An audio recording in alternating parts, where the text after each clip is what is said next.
এই শারদীয় উৎসবে যদি যারা এই পরিস্থিতিকে অস্থিতিশীল করতে চায় তারা যদি গুজব ছড়াতে না পারে তাহলে কিন্তু তারা ব্যর্থ। কাজেই গুজব ছড়ানো হবেই, ইতিমধ্যে হচ্ছে। প্রায় 2 শতাধিক র্যাব সদস্য সার্বক্ষণিকভাবে নিয়োজিত আছি এখানে। বিভিন্নভাবে আমাদের প্রায় 15 থেকে 20টির মতো টহল সবসময়ই বিভিন্ন পূজা মণ্ডপগুলোতে ভিজিট করছে। একই সাথে আমাদের সাদা পোশাকে প্রায় অর্ধশত সদস্য গোয়েন্দা নজরদারি চালিয়ে যাচ্ছে।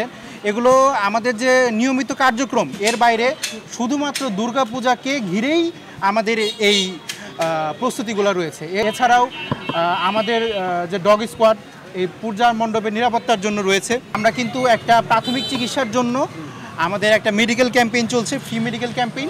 এখানে আমরা কিন্তু সার্বক্ষণিকভাবে আমরা অস্থায়ীভাবে এটা প্রতিষ্ঠা করা হয়েছে। আমরা কিন্তু তাদেরকে যে চিকিৎসা সেবা সেটা আমরা প্রদান করব।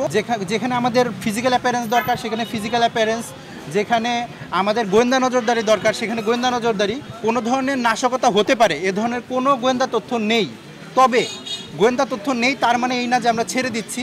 কোনো কিছু হোক না হোক আমাদের যে সক্রিয় অংশগ্রহণ, সক্রিয় নিরাপত্তা ব্যবস্থা সেটা সক্রিয় থাকবে। কক্সবাজারে মাদকের মাত্রা বেশি হওয়ার কারণে অনেক মণ্ডপ যেগুলো একটু দুর্গম সে সমস্ত মণ্ডপের আশেপাশে মাদকের আখড়া রয়েছে এরকম আমরা শুনতে পেয়েছি, এবং এই সব ব্যাপারে আমাদের কাছে তথ্য আছে। আমরা আমাদের মতো অভিযান পরিচালনা করছি। আমাদের র্যাবের যে নিরাপত্তা কার্যক্রম সেটা যে আজকে থেকে শুরু হয়েছে ব্যাপারটা এমন না। আমরা আরও প্রায় 2 সপ্তাহ আগের থেকেই আমাদের এই নিরাপত্তা কার্যক্রম চালিয়ে যাচ্ছি।